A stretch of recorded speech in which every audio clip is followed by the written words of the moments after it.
मनसैवानुद्रष्टव्यम नेह नानास्ति किंचन मृत्यो मृत्युम आपनोति यह नानेव पश्यति।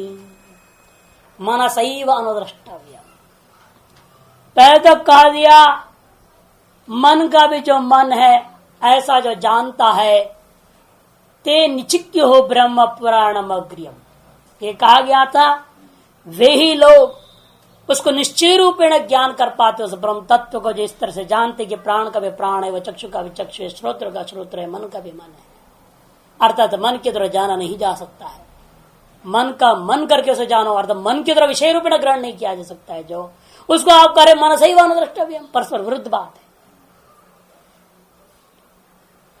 कहते क्यों ऐसे कह रहे हैं आप? मन के द्वारा ही ग्रहण करना है का तात्पर्य यही है। मन के द्वारा आचार्य उपदिष्ट परंपरा उनसे प्राप्त श्रुति उपदेश पूर्वक ब्रह्म का चिंतन करना है और कोई रास्ता नहीं। आगे वही बात वो चल ही रहा है। मन के द्वारा आप कर क्या सकते हैं? जो भी करोगे वो सगुण होगा, इसलिए करना वो सगुण को कीजिए जिससे आप निर्गुण में पहुंच जाएंगे, है ही नहीं। कर्म उपासना ये सब सगुण ही है, लेकिन उनको करने से क्या होता है? आप पहुंच नहीं पाएंगे। लेकिन उपनिषद वाक्य रूपी सगुण वाक्य हैं ये सब, माया के अंतर्गत या विद्या के अंतर्गत सारी चीजें हैं, समस्त शास्त्र। लेकिन आचार्य मुख से शास्त्रोपदेश के श्रुत पदार्थों का जब मन के द्वारा चिंतन करने लग जाएंगे तो अवश्य अपने स्वरूप पर उपस्थित हो जाएंगे। ऐसी का नाम होता है संवादी भ्रम। भ्रम दो प्रकार का है, एक विसंवादी और एक संवादी। विसंवादी भ्रम वो है जहां पर आप चले उस मार्ग से और मार्ग जिसको पाने के लिए चले हैं वो प्राप्त ही नहीं होना, वो विसंवादी भ्रम। वहां सुंदर दृष्टांत से समझाया गया है, दो चोर हैं और दोनों चौराहे पे खड़े हो गए। एक चोर को एक मंदिर दिख रहा है, दूसरे चोर को दूसरा मंदिर दिखाई दे रहा है, या दो मकान दिख रहा है, कुछ भी हो। वहां से जो है दो किरण आ रहे हैं प्रकाश के, उसको देखकर दोनों को भ्रांति हुई मणि का प्रकाश है। दोनों ने निर्णय लिया भाई तुम वहां चलो हम यहां चलते हैं, आज मणि की जो डकैती कही आ जाए, हम लोगों का बड़ा भाग्य खुल गया है, आज हमें मणि मिल गया। यूं सोचकर दोनों चले और दोनों ही प्रकाश मणि प्रकाशत्व की भ्रांति करके जा रहे हैं। लेकिन एक को वास्तव में मणि मिला और दूसरे को वहां तोड़ फोड़ करके अंदर घुसा तो वह दीपक दिखा, मणि नहीं था। लेकिन दोनों ही, किसी को भी मणि का प्रत्यक्ष नहीं हुआ है, अतस्मिन तद्बुद्धि दोनों ने किया हुआ है। लेकिन एक का जो भ्रांति वास्तव में मणि ही दे दिया, तब उन्हें पता चला तस्मिन तद्बुद्धि हुई थी, अतस्मिन तद्बुद्धि नहीं। लेकिन दूसरे को अतस्मिन तद्बुद्धि पक्का हुआ कि चले दोनों भ्रांति से, इन एक ने पाया दूसरे ने नहीं पाया। जिसने पाया उसकी भ्रांति का नाम संवादी भ्रांति, जिसने नहीं पाया उस भ्रांति का नाम विसंवादी भ्रांति है। तद्वत यहां पर भी होता है। कर्म से मोक्ष की कोई आकांक्षा करने लग जाए वह विसंवादी भ्रांति है, और ज्ञान से मोक्ष कुछ सोच समझ करके गुरु आचार्य प्रदत्त शास्त्रों जो मंत्र हैं उनको लेकर यदि चलता है तो वह विसंवादी भ्रांति में नहीं है, वह संवादी भ्रांति वाला है। उसको अवश्य स्वरूपानुभूति हो जाएगी। उस दृष्टिकोण से कहा जा रहा है मनसैव अनुद्रष्टव्यम न य नाना एव कार की व्याख्या। मनसा एव क्यों कह रहे हैं? क्योंकि न यह नानास्ति किंचन। यदि भेद होता तो मन को इंद्रियादियों की अपेक्षा होती है। मन के द्वारा ही अन्य निरपेक्ष होकर के, ये वकार क्या है? अन्य सापेक्षता का खंडन करता है, व्यावर्तन करता है। अन्य की अपेक्षा क्यों नहीं है? क्योंकि अन्य नाम का चीज ही नहीं है ना। यह अस्मिन् आत्मनि विषये नानात्म नास्ति किंचन, नानात्व नाम का चीज ही नहीं है। इसलिए मन को किसी अन्य की अपेक्षा ही नहीं है उस ब्रह्म को स्वग्रहण करने, स्वरूप का अनुभूति करने में।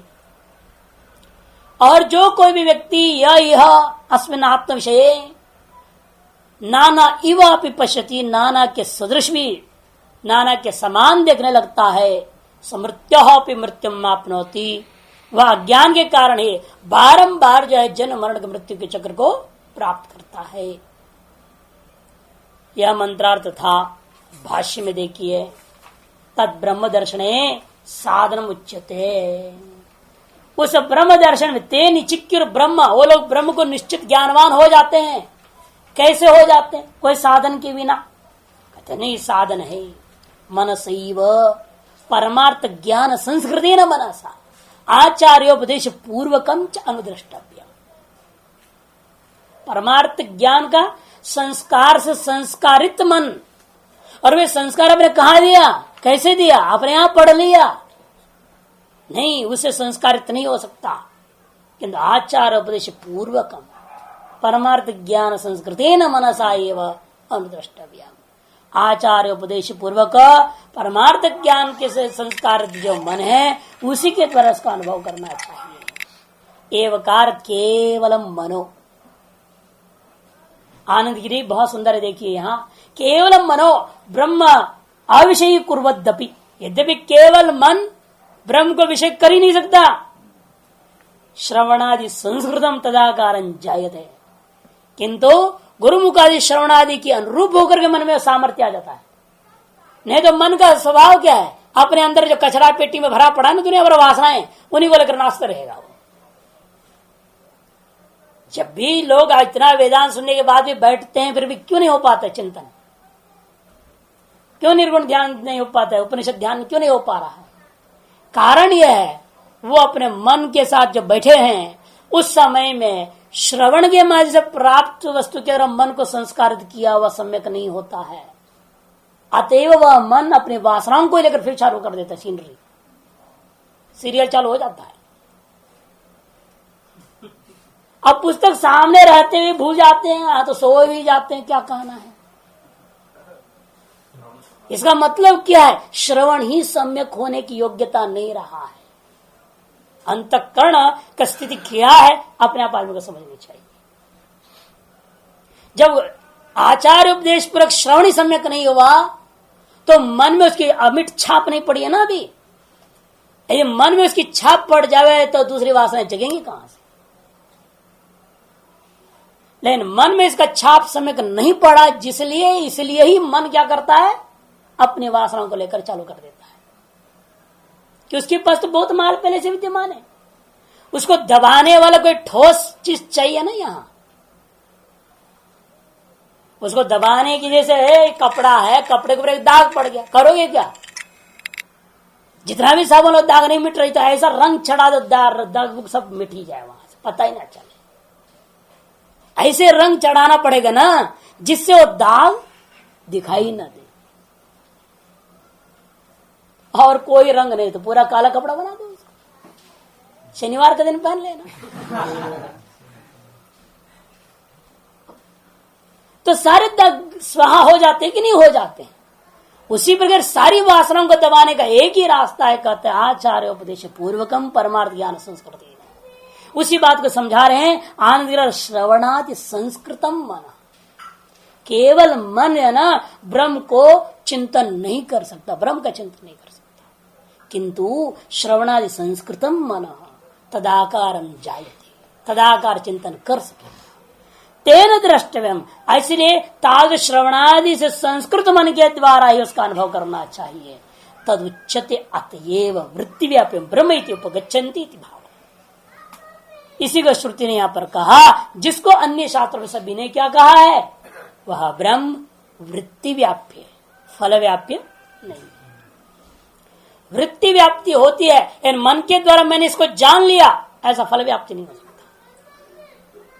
ब्रह्माकार वृत्ति बन सकती है, इन ब्रह्माकार वृत्ति बनने के बाद में वह मन ये नहीं कहेगा जैसे मैंने मन स्व से भिन्न घट को ग्रहण करके घटक ज्ञानवान अहम, ऐसा अनुभव जैसे होता है उसका नाम फल व्याप्ति। लेकिन वैसा यहां होता नहीं, केवल आनंदाकार अनुभूति है। उस अनुभूति में अहंता के साथ संबंध जोड़ता फल व्याप्ति नहीं हो सकता। ऐसे तदुच्यते अतएव वृत्ति व्याप्यम ब्रह्म इति उपगच्छन्ति। इसलिए ही श्रुतिकार ने, अन्य व्याख्याकारों ने भी वृत्ति व्याप्ति ही ब्रह्म होता है, ऐसे सभी ने स्वीकार किया है। अनुशब्दार्थम माह आचार्योपदेश पूर्वकम। अनुद्रष्टव्यम क्यों बोला? सीधे द्रष्टव्यम कह देते।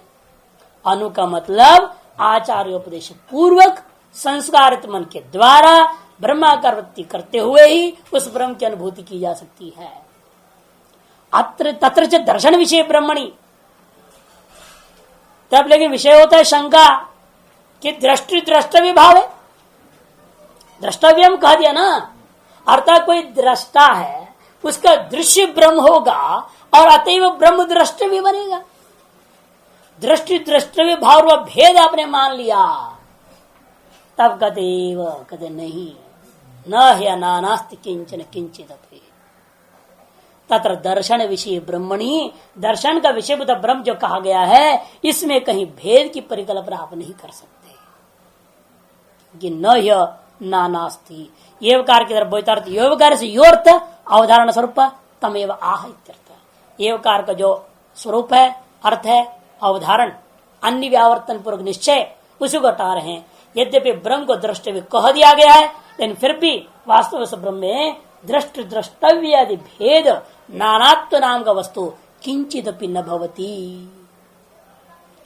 असति नानात्वे नानात्व अध्यारोपित अविद्या, क्योंकि वास्तव में ब्रह्म में नानात्व नाम का चीज ही नहीं था, लेकिन अविद्या के द्वारा अपने अनादिकाल में कभी अध्यारोप कर लिया था। समृत्यु और मरणाद मृत्यु मरणम आपनोति, और वह व्यक्ति मरणाद भी मरणम, अर्थात क्या है, मरणांतर मरणम मरणांतर मरणम यदि पुनरपि जन्म पुनरपि मरणम आपनोति।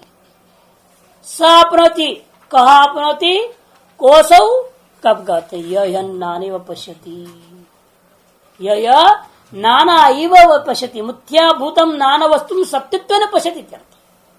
नाना इव पश्यति में इतना ही समस्या है, नाना पश्यति में भी दिक्कत नहीं है, अतः नाना इव पश्चिमी में कोई दिक्कत नहीं होनी चाहिए। परेशानी कहाँ है, नाना पश्यति में या नाना इव पश्यति में परेशानी नहीं है, उस नाना में सत्यत्व का भान जो होता है वो परेशानी है। मिथ्या दृष्टिया भेद को आप देखते रहिएगा तो समस्या क्या है। मिथ्या दृष्टि से भेद को देखने में कोई आपत्ति नहीं है, क्योंकि वह भेद से संग नहीं होगा, आसंग नहीं है तो काम द्वेष राग द्वेष कुछ भी नहीं होगा। लेकिन उस नाना में सत्यत्व जो हो गया वो आपत्तिजनक है। इसे नाना युवक का तात्पर्य क्या है, नाना में सत्यत्व युव भी आपने देख लिया तो परेशानी नहीं, और जिसने सत्य ही मान लिया तो फिर तो गया वो तो। अविद्याध्यारोपण व्यतिरेकेण नास्ति परमार्थ द्वैतम इत्यर्थ, इसलिए कहते स्पष्ट ही अविद्याध्यारोप से भिन्न परमार्थतः द्वैत नाम की कोई वस्तु है ही नहीं। इसलिए कहा गया है, बहुत सुंदर है, स्मृति दिया नीचे, अज्ञान प्रभवा लोका वादाश्च ज्ञान संभवा विदितात्त सतत्त स्नेह नानास्ति किंचनेति। अविद्या प्रभवालोका, अज्ञान प्रभवालोका, अज्ञान से उत्पन्न समस्त लोक है। अज्ञान संभवा वादा, जितने भी वाद है वो भी अज्ञान से उत्पन्न, चाहे वेदांतवाद कह लो, चाहे अद्वैत वेदांतवाद कह लो, कोई भी वाद कह लो, सकल वाद अज्ञान संभव ही है। विदितात्व सतत्व से किसके लिए, जो विदितात्व सतत्व है, सरहस्य अपने आत्म तत्व को जो अनुभव कर चुका है उसके लिए। न यह नानास्ति किंचन, इसी को बात श्रुति ने कहा था, यह अस्मिन ब्रह्म स्वरूप है जो नानात्म न किंचनास्ति, कुछ भी नहीं हुई है। कहते ठीक है, द्वैता भाव कह दिया आपने, परमार्थ द्वैतम नास्ति इत्यर्थ कह दिया इस वाक्य मंत्रार्थ। यदि परमार्थ द्वैत ही नहीं है, आप क्यों कह रहे हैं कि जो है द्रष्टव्य, कौन दर्शन करेगा, किसका दर्शन करेगा? अरे द्वैत हो तब न दर्शन का होगा प्रसंग, मन सही व द्रष्टव्य, अमुक साधन से देखो। अरे साध्य साधन भाव की व्याख्या कर रहे हो और कहते द्वैत भी नहीं है, बोल तो व्याघात दोष है। ये तो एक तरफ आप कह रहे हैं द्वैत है ही नहीं, न यनानास्ति किंचन, जो मन सही अनुद्रष्टव्यम, पूर्वोत्तर परस्पर विरोध, एक ही मंत्र में। उस विरोध को दूर करने के लिए अगला मंत्र आता है, एक दैवानुद्रष्टव्यम एतदप्रमयम् ध्रुवम् विरजः पर आकाशात् अजात्मा महान् ध्रुवः एक दैवानुद्रष्टव्यम्। आकाश को जैसा अनुभव करते वैसा अनुभव करना चाहिए। आचार्य उपदेश के बाद उस ब्रह्म को एक दैव अनुदृष्टव्यम, एक रूप से जानना है, नाना रूप से नहीं जानना। नेह नाना नाना रूपेण सत्य रूप, नाना सत्य रूपेण उसको नहीं जानना। एक सत्य रूप में न जानो और उसमें जो नाना भान हो रहा है उसको मिथ्या रूपेण अनुभव करो। एक दैव मने एक के नैव प्रकार, धा प्रकार में होता है प्रत्यय। एक दैव मने एक अधा, एक प्रकारेण एव, एक प्रकार से जानो उसको। कभी सोचो मैं अमुक ब्राह्मण हूं, कभी सोचो मैं ब्रह्म हूं, यह नहीं चलेगा। वो खिचड़ी करते रहो तो गड़बड़ होगा। दोनों तरफ कैसे चल, दो नौका में पैर रख के चलने वाली बात हो जाएगी। एक प्रकार से उसका चिंतन सदा होनी चाहिए। चाहे दुनिया आपको पागल कहे, चाहे दुनिया पत्थर मारे, चाहे कुछ भी करे, कि आपके लिए दुनिया है ही नहीं। आप एक ही प्रकार चिंतन कर, मैं ब्रह्म, बात खत्म। आते आपके लिए सर्वम ब्रह्म है। आप ब्रह्म कोई दूसरा ही नहीं, पत्थर मारने वाला है ही नहीं। तो इस भाव में दृढ़ता पूर्वक निश्चय पूर्वक रहोगे ना, तो अपने आप सब सही हो जाता है। इसलिए कहते एक दैव, एक प्रकार से ही निरंतर चिंतन करनी चाहिए। कब, यहां भी अनु बोल दिया, आचार्य उपदेश के अनंतर द्रष्टव्यम चिंतनीयम इत्यर्थः। तो कैसा चिंतन करूं, एक प्रकार से, एक प्रकार तो बताओ किस प्रकार से। एक प्रकार से करो मैंने किस प्रकार से करूं? जिस प्रकार से हमारा चिंतन करने पर आप मान लेंगे कि एक प्रकार से कर रहा है, वो प्रकार भी तो बतानी पड़ेगी। कहते यही प्रकार है उसका। क्या है? एतद अप्रमयम ध्रुवम, इस ब्रह्म को ऐसा चिंतन करो, वो अप्रमय है, अर्थात अप्रमेय है, किसी प्रमाण का विषय नहीं है, वह ध्रुव है, नित्य है, और वह विरज है, निर्मल है। रज मने मल, उससे रहित, वह पर है, आकाशात, आकाश से भी परे, आकाश से भी सूक्ष्म, आकाश का भी कारण है, वह अज है, अजन्मा है, वह आत्मा ही है, वह महान है, सर्वव्यापक है, वह अविनाशी है। दो बार ध्रुवम और ध्रुव, पहले ध्रुवम का अर्थ नित्यम और यह ध्रुव का अर्थ अविनाशित्वम। इस प्रकार चिंतन करना चाहिए उसका। चिंतन करने की प्रकार ही बता दिया। कैसे ध्यान करो ब्रह्म का, पूछते हैं लोग, बस ऐसे ध्यान करना है, यही ब्रह्म का ध्यान है और कुछ नहीं। इन्हीं शब्दों को अर्थतः सम्यक प्रकार से संभावित तर्कों को, संशयों को निवारण करता हुआ चिंतन करने का नाम निर्गुण ध्यान। वह बताए किस प्रकार से करना चाहिए। यस्माद एवं तस्माद एक दैव एक के नैव प्रकारेण, जिसलिए मन के द्वारा ही, आचार्योपदेश पूर्वक संस्कृत मन के द्वारा, श्रवणादि के द्वारा संस्कृत मन से ही उस ब्रह्म का चिंतन करनी चाहिए। और ब्रह्म का चिंतन मन के द्वारा नाना प्रकार नहीं करना चाहिए। जिसलिए मन के द्वारा करना चाहिए कहा गया है, और मन के द्वारा करने की बात जाती है, वहां विविधता स्वतः सिद्ध हो जाता है। उसका बाद करना जरूरी है। इसे कहते यस्माद एवं तस्माद एकधा एव, मने एक के नैव प्रकार, एक प्रकार से करना। प्रकार कुछ तो यहां बता ही रहे हैं, कुछ पूर्वों को लेकर ले रहे। विज्ञान ही कर रस प्रकारेण, विज्ञान घन ही कर समान हो उसको, आकाशवत निरंतरेण दृष्टव्य, आकाश के समान निरंतर है, न कार्य कारण भाव से रहित है, ऐसा उसको अनुभव करना चाहिए। यस्मादे तद ब्रह्म, क्यों ऐसा अनुभव कर सक, कैसे ये बात मान लू? क्योंकि विज्ञान घनिक रस है, आकाश न बाह्याभ्यंतर रहित है, तो कैसे समझू? कहते जिसलिए वो अप्रमयम, हित हित भाव से इन शब्दों को लेना है।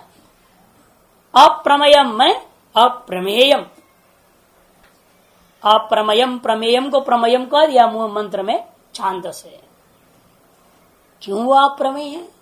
क्योंकि सर्वैकत्वात् कर दिया, सर्वैकत्वा, सर्व अभिन्नता, सर्वात्मकत्वा, अद्वैतत्वादिति भावत, क्योंकि सर्वाभिन्न ही है, सर्वात्मा है वो, इसी को यहां अद्वैत है वो, इसलिए वो प्रमेय नहीं है। अच्छा, अन्य अन्यत प्रमीयते, इदंतु एकमेव द्वितीय अतो अप्रमेयम। अन्य के द्वारा अन्य को का ज्ञान किया जाता है इदंतु, लेकिन यह ब्रह्म तो एकमेव द्वितीय होने से यह अप्रमेय है। कहते अप्रमेय है तो खप पुष्प के समान होगा कोई फालतू तत्व? कहते नहीं नहीं, ये नित्य तत्व है। ध्रुवम नित्यम कूटस्थम अविचालित अर्थ है। ध्रुव है अर्थात नित्य। नित्य का तात्पर्य कूट इव तिष्ठति कूटस्थ, अविचालित अर्थ विचलित नहीं होने वाला है, निहाई के समान। कूट इव तिष्ठति कहते हैं ना, कूट कहते निहाई को, एनविल अंग्रेजी में एनविल, जिसमें सब लोहा कूटते हैं और लोहे का साइज बदलते रहता है, गर्म लोहा का, लेकिन उसका कुछ भी साइज कोई फर्क नहीं पड़ता। तत्व स्थिरता पूर्वक रहने वाले तत्व का नाम कूटस्थ है, ध्रुव है, वह अविचलित है कहने का तात्पर्य। ननो विरुद्धम इदम उच्यते अप्रमेयंच अनुद्रष्टव्यंच। भाई आप तो बिल्कुल विरुद्ध बात कह रहे हो। एक तरह से कहते हो अप्रमेय है और ज्ञायते ज्ञात में अनुद्रष्टव्यम, अनुद्रष्टव्यम की व्याख्या भाषाकार ने ज्ञायते कर दिया। एक तरह से करो अप्रमेय और तरह से ज्ञेय है। कैसा हो गया ये बात? क्योंकि ज्ञायते प्रमाण नियत, ज्ञायते कर दिया है, अनुद्रष्टव्यम कर दिया, प्रमाणों के द्वारा विषय कर लेना। अप्रेम तत्प्रतिषेध, और अप्रेम का मतलब है प्रमाणों के विषय न किया जाए, तब परस्पर विरुद्ध बात हो गया। यहाँ नैष दोष हो, सिद्धांति कहते ऐसे मत सोचो। अन्य वस्तुवत आगमातिरिक्त प्रमाण प्रमित प्रच्छेदार्थत्वात्। अन्य वस्तुवत माने घटादि वस्तु क्या है? आगम निरपेक्ष प्रत्यक्ष आदि प्रमाण से भी द्वारा ज्ञेय है। आगम निरपेक्ष होकर के, श्रुति निरपेक्ष होकर के घटपटादियों को, वन्य आदियों को प्रत्यक्ष से, अनुमान से, उपमान से जान ही सकते हैं आप। प्रत्यक्ष अनुमान उपमान अर्थापत्ति अनुपलब्धि और लौकिक वाक्य रूपा जो शब्द प्रमाण, इनके द्वारा आप अन्य वस्तुओं को जान सकते हैं। और यह ब्रह्म तत्व ऐसा है, इन 6 प्रमाणों का विषय होता है। शब्द में केवल वैदिक वाक्य रूपा शब्द का विषय बनता है। उस दृष्टि से अप्रमेय कह दिया जा रहा है। अन्य वस्तुओं के समान आगमातिरिक्त प्रमाणों के द्वारा प्रमेयत्व को प्रतिषेध करने के लिए अप्रमेयम कहा। और जब प्रमेयम कह रहे ज्ञातव्यम अनुद्रष्टव्यम कहा जा रहा है, वहां इस दृष्टि से कहा गया कि एकमात्र उपनिषद के द्वारा ही उसको जाना जा सकता है। औपनिषम तंत औपनिषद पुरुषम वेद। यथा अन्यानि वस्तुनि, इसकी व्याख्या, यथा अन्यानि वस्तुनि आगम निरपेक्ष प्रमाण ही विषय क्रियन्ते न तदा आत्मतत्व प्रमाणांतरण विषय कर्तुं शक्यते है। जैसा अन्य वस्तुओं को आप देख रहे हैं, आगम निरपेक्ष प्रमाणों के द्वारा, प्रत्यक्षादियों के द्वारा विषय कर लिया जाता है, उस प्रकार से इस आत्म तत्व को प्रमाणांतर विषय नहीं किया जा सकता। सर्वस्व आत्मत्वे केन कम पश्चित विजानियात, क्योंकि पहले भी विचार हो चुका है, सब कुछ जब आत्मरूप ही हो जाता है तब वहां कौन किसके साधन से किसको देखेगा। प्रमात्र प्रमाण व्यापार प्रतिषेध नहीं वह आगमोपि विज्ञापयति, क्योंकि फिर आगम कैसे बोध कराएगा? कहते आगम भी प्रमाण प्रमेय प्रमात्रादि सकल व्यापार का प्रतिषेध द्वारा आगम केवल विज्ञापयति। देखो जान पर निजन प्रयोग कर दिए। श्रुति केवल बोध कराती है, संकेत कर देती, सूचित कर देती है, तुम्हारा स्वरूप है। अनुभव तो अपने को करना है, श्रुति नहीं कराएगी, अनुभव न करा सकती है कि नहीं? व्यक्ति स्तर में प्रमाण श्रुति प्रमाण, और शास्त्र भी कह दे श्रुति कारक ज्ञापकम एवं, ज्ञापक होता है शास्त्र, कारक नहीं होता। और श्रुति भी इसलिए आत्मा को कैसे ज्ञापन कर रही है? प्रमाण प्रमात्र प्रमेय आदि भेद व्यवहार से रहितत्व नहीं बोध कराती। प्रमात्र प्रमाणादि व्यापार प्रतिषेधे नहीं व आगमोपि विज्ञापयति न तो अभिधान विधि लक्षण वाक्य धर्मांगीकरण ही न। ये मत सोचिएगा कोई अभिधान विधेय भाव से घट शब्द है और घट रूपी अर्थ को जैसे बोध करा दिया जाए, वैसे श्रुति ब्रह्म शब्द और ब्रह्म रूप पदार्थ कहीं है करके बोध करा रहा हो। यह अभिधान विधेय भेद को लेकर बोध नहीं कराया जा रहा है।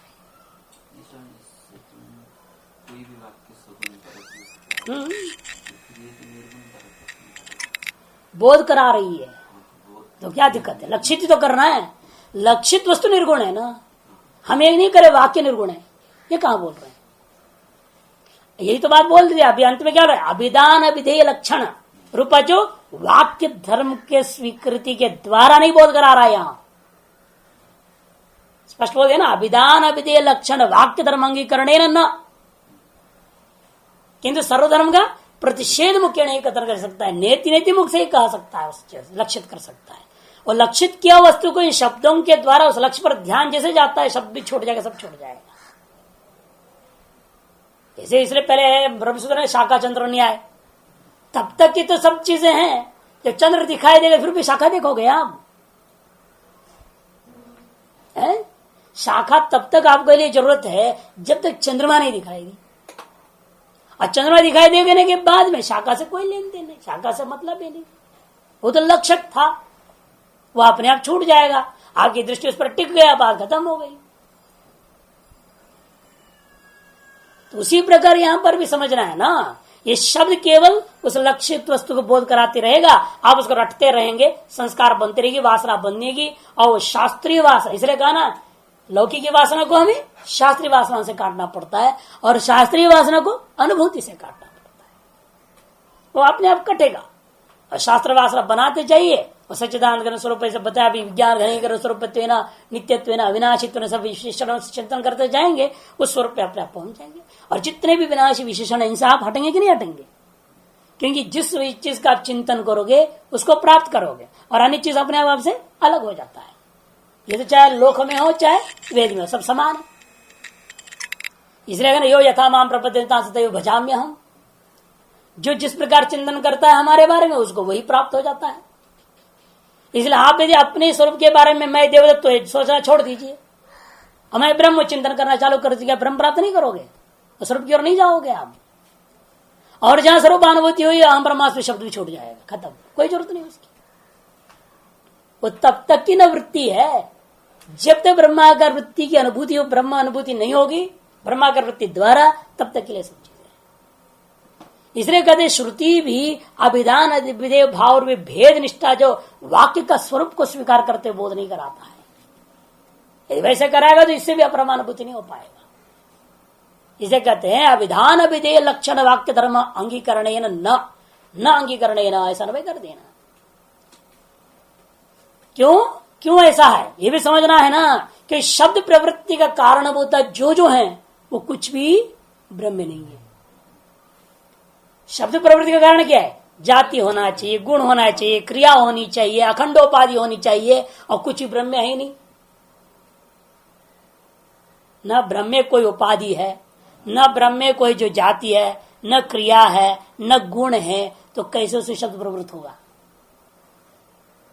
इसलिए अभिधान अभिधेय भाव को लेकर के शब्द की प्रवृत्ति ब्रह्म को बोध करने में नहीं हो सकता। केवल लक्षक शब्द है ये। तस्मात् न आगम न अपि स्वर्ग मेरवादिवत तत्प्रतिपाद्यते। इसलिए जैसे श्रुति स्वर्ग मेरु आदि पर्वतों का जो प्रतिपादन कर देता है, अमुक दिशा में ऐसा ऐसा लंबा चौड़ा रहता है करके, उस प्रकार से अभिधान अभिधेय भाव भेद को लेकर के ब्रह्म अमुक जगह है और ऐसा है, ये नहीं बोध करा सकता। आगम के द्वारा भी स्वर्ग मेरवादी बाह्य पदार्थों को, जैसे यदि वे आपके प्रत्यक्ष आदि का विषय नहीं है, स्वर्ग आदि भी, उनका भी हम आगम से ही बोध कर रहे हैं, लेकिन वह एक बाह्य यथार्थ वस्तु के रूप में, अज्ञान का विषय रूप में बोध कराया हुआ है। उस प्रकार से ब्रह्म का शब्दों से बोध करा नहीं सकता श्रुति। स्वर्ग मेरवादिवत तत् न प्रतिपाद्यते। क्यों प्रतिपादन नहीं करेगा? क्योंकि प्रतिपादित आत्मभूतमी तत्, प्रतिपादन करने वाला आत्मा का आत्मभूत ही वो है। उसे भिन्न हो तब तो बोध करावे अलग तरीके से। जो प्रतिपादन करने वाला है, चाहे आगम में, चाहे आप अपने प्रतिपादन करने वाले मान रहे हो, तो भी आपका आत्मा ही है, श्रुति का भी आत्मा है। प्रतिपादित्री आत्मभूतम तत्। और लोक में क्या होता है? प्रतिपादित हो प्रतिपादन से प्रतिपाद्य विषयत्वात्। प्रतिपादिता जो व्यक्ति है उस व्यक्ति कर्तव्य में षष्ठी है, प्रतिपादिता के प्रतिपादन रूपी क्रिया का प्रतिपाद्य विषय होता है। और कहा होता है?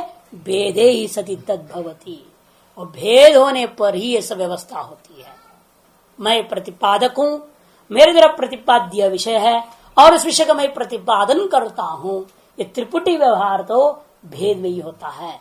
जहां प्रतिपादिता से प्रतिपाद्य अभिन्न हो जाए और प्रतिपादन अब कैसे करेगा? क्या अपनी ही प्रतिपादन कोई करे? तो भी वो सगुण को ही कर सकता है।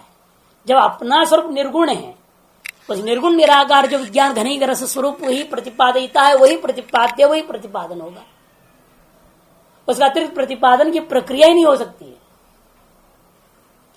अग्नि जो है अपने स्वरूप का प्रतिपादन करें, यह कभी नहीं हो सकता। दूसरा ही अग्नि के स्वरूप का प्रतिपादन कर पाता है, क्योंकि प्रतिपाद्य प्रतिपादक प्रतिपादन भाव रूपा जो त्रिपुटीय होता ही है भेद में, अभेद में हो ही नहीं सकता।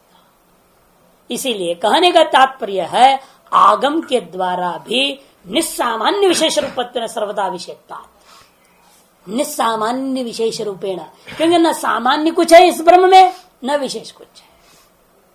सामान्य होता तो सामान्य रूपेण व्याख्या होती है, विशेष कुछ होता उसमें तो विशेष रूपेण उसका व्याख्यान हो सकता है। लेकिन जिस तत्व में न कोई सामान्य है न कोई विशेष स्वरूप है, ऐसे की व्याख्या कैसे करेंगे? क्यों? वह सर्वथा अविषयत्वात्, कि सर्वथा किसी भी प्रकार से वह विषय ही नहीं होता, जो उसकी व्याख्या शब्दों से भी नहीं की जा सकती है। अतः शब्दों से उसी केवल हम लक्षित ही कर पाते, और लक्षक को हम प्रतिपादक नहीं मानते। अभिधान अभिधेय भाव वहां समाप्त हो जाता है। वाच्य वाचक भाव नहीं है ना। लक्ष्य लक्षक में परस्पर वाच्य वाचक भाव वस्तु नहीं होता। गंगा शब्द के द्वारा जब प्रवाह होता है वहां वाच्यवाचक भाव है। जब गंगा शब्द का अर्थ आप लेंगे तट, वहां तट और गंगा में वाच्यवाचक भाव नहीं होता। तद्वत यहां पर समझे, सब शब्द केवल उस तत्व को लक्षित मात्र कर रहे हैं, या वाच्यवाचक भाव संभव नहीं है। लेकिन आगम फिर उस विषय का ज्ञान कैसे कराएगा? भाई बाहर तो लक्ष्य लक्षक भाव में हमारा प्रत्यक्ष अनुभव होता है, गंगा से हम तट को अनुभव कर पाते हैं, लेकिन इन शब्दों से ब्रह्म का अनुभव कैसे करेंगे? ये शब्द जैसे गंगा शब्द तट का ज्ञान कराने में समर्थ था, क्योंकि प्रत्यक्ष के द्वारा हमें प्रवाह का विज्ञान है, तट का विज्ञान है, कि लक्ष्य उसी का नाम है ना, शक्य संबंधो ही लक्ष्य। इसमें आपको मानना पड़ेगा इन शब्दों का कुछ शक्यार्थ है, उस शक्यार्थ का संबंध इसे माननी पड़ेगी। संबंधी भाव माने तो आ गया। प्रश्न पूछने वाला बड़ा चालाक है यहाँ। वो कहते हैं लक्ष्य लक्षक भाव मानोगे तो भी आपत्ति दे रहा है, कि जहां लक्ष्य लक्षक भाव रहेगा वहां शक्यार्थ संबंध माननी पड़ेगी। अर्थात इन शब्दों का ध्रुव नित्य में जब जो शब्द प्रयोग कर रहे हो कूटस्थ इत्यादि, इन शब्दों को वाच्यार्थ मानिए, उस वाच्यार्थ से संबंधित तत्व का नाम ब्रह्म मानना पड़ेगा। और संबंधित मानोगे तो द्वैत आ ही जाएगा। जैसे प्रवाह और तट क्या है? द्वैत। संबंध होता ही दृष्ट होता है, दो में निष्ठ वस्तु का नाम संबंध है। जब दृष्टता मान लिया तो द्वैत आ ही गया।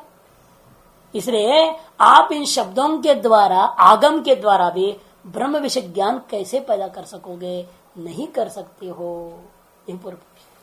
तो सिद्धांत जवाब में कह रहा है ज्ञानंच तस्मिन् परात्भाव निवृत्ति रेवा। उस ब्रह्म में ज्ञान पैदा करेंगे, मतलब अभी मैं बोल रहा था ना भाई, समझाते वक्त नहीं कहा था मैं देवदत्त हूं, मैं ब्राह्मण हूं, इन चीजों को त्यागना है। और इन शब्दों के द्वारा भाव बनाओगे तो वो जैसे जैसे हटते जाएंगे वैसे वैसे स्वरूप अनुभव अपने आप हो जाता है। उस चीज कहते हैं पर आत्मभाव, परगण देहादिशु, देहादियों में जो आत्मभाव है उसका निवृत्ति ही ब्रह्म का ज्ञान होना है। मुझे ब्रह्म ज्ञान हो गया ऐसा व्यक्ति कब अनुभव कर पाएगा? जब इस देहादियों में आत्मभाव निवृत्त हो गया। देहादियों में जब तक आत्मभाव, समझ लीजिए अभी हम श्रुति को रटे हैं, केवल श्रुतियों को सुने हैं, केवल अनुभूति हुई नहीं है। जब तक शरीर आदि में आत्मभाव है तब, और जिस क्षण शरीर आदि का आत्मभाव सर्वदा छूट जाए, सब प्रकार न छूट जाए। यह नहीं कि बेहोशी में चला गया तो भाई देहादि में आत्मभाव तो छूट गया कुछ देर के लिए, लेकिन वो नहीं है। इसलिए कहते हैं परात्मभाव निवृत्ति रेव तस्मिन ज्ञानम, उस ब्रह्म विषय का ज्ञानोत्पत्ति का आगम के द्वारा ब्रह्म विषय ज्ञानानुभूति का मतलब है परभूता देहादियों में आत्मभाव की निवृत्ति है। न तस्मिन साक्षात दातो कर्तव्य विद्यमानत्वाद आत्मभावस्य। कहते तस्मिन माने ब्रह्मणी, तस्मिन ब्रह्म में आपको आत्मभाव करने की जरूरत नहीं, वो तो आत्मा ही है, उसे क्या भाव करोगे? जो है ही नहीं उसे करना पड़ता है ना। जो धर्म जिसमें नहीं उस धर्म को उसमें लाने के लिए करनी पड़ेगी। और ब्रह्म में आत्मभाव करने की कोई जरूरत नहीं। क्यों? वो आत्मा पहले से ही है, साक्षात आत्मभाव। तस्मिन मने ब्रह्मणी साक्षात आत्मभाव कर्तव्यो न, उसमें जो है किसी प्रकार का विशेष साधनों के द्वारा परात्मभाव निवृत्ति व्यतिरेकेण, साक्षात का मतलब क्या? परम में विद्यमान आत्मभाव के व्यतिरिक्त से अतिरिक्त कुछ आत्मभाव कर्तव्य नाम का कोई वस्तु नहीं है। क्यों? क्योंकि विद्यमान आत्मभाव से, उसमें तो आत्मभाव पहले से विद्यमान है। नित्य ही आत्मभाव सर्वस्य अतद्विषयीव प्रत्यभासते। यद्यपि आत्मभाव नित्य सदाकाल इसका सभी के अंदर, लेकिन अतद्विषयीव प्रत्यभासते, लेकिन अतद विषय के समान भाषित होने लगता है। ब्रह्म से आत्मभाव नित्य सिद्ध है, इसमें कोई संशय नहीं। ब्रह्मात्र देहादि विषय के समान वह भाषित हो जाता है। अतत विषय में अतत कौन है? ब्रह्म से भिन्न शरीर, शरीरादि विषयों के समान वह ब्रह्म भी आपको विषय के जैसे मानने लगे हो। तस्मात् असद विषयाभास निवृत्ति व्यतिरेकेण न तस्मिन् आत्मभाव विधीयते। इसलिए अतद विषयों में विद्यमान जो आत्माभास का निवृत्ति से भिन्न उस ब्रह्म में कुछ आत्मभाव कर्तव्य रूपेण विधान नहीं होता।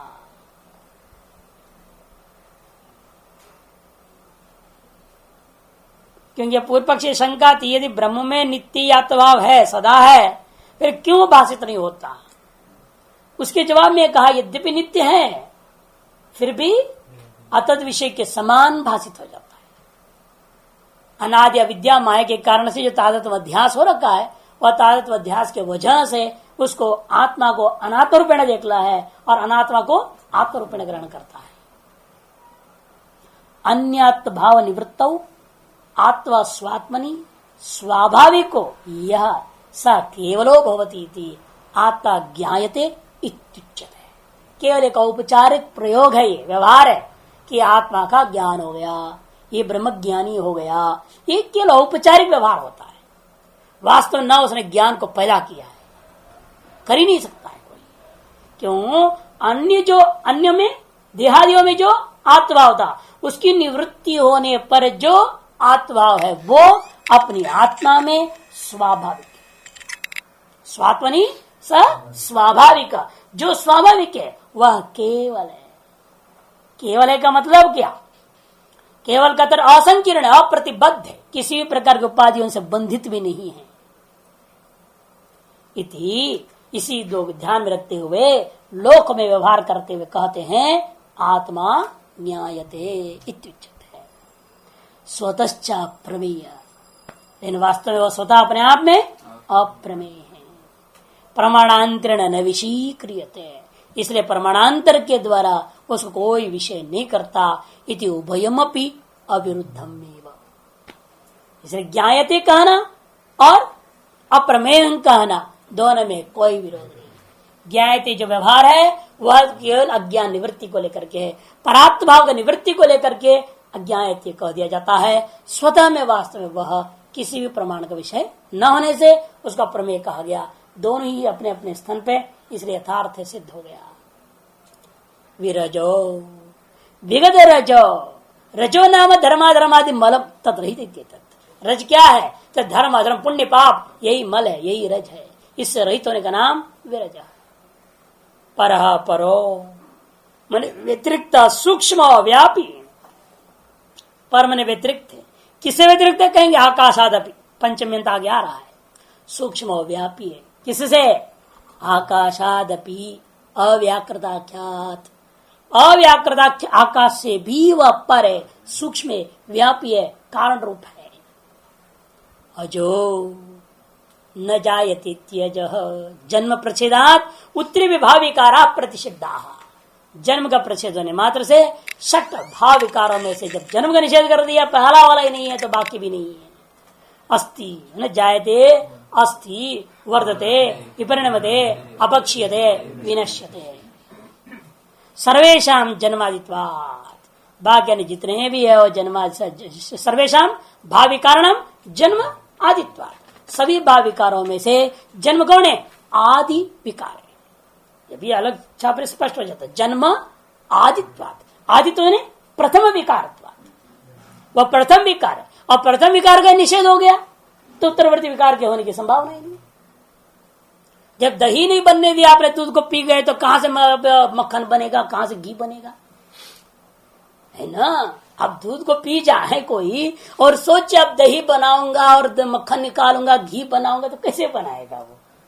अरे उसके लिए तो दही बनानी पड़ेगी, पहले दूध रखना पड़ेगा। दूध पूरा पियोगे तो नहीं होगा, कुछ तो रखो, उसको दही बनाओ, उसको विलोड़न करो, मक्खन निकालो, तब घी बनेगा ना। अब प्रथम विकार में आपने चौपट कर दी, सारे पी गए तो स्वाहा मामला। तदत यहां पर जब प्रथम विकार है, इसलिए आदित्व ने प्रथम विकारत्वात्, जो प्रथम विकार को ही आपने निषेध कर दिया। सर्वेशाम माने अन्य भाव विकाराणाम, सर्वेशाम का तात्पर्य उन 6 भाव विकारों में से जन्म, जो जन्म नाम का विकार है वो आदित्वात् प्रथम विकार है।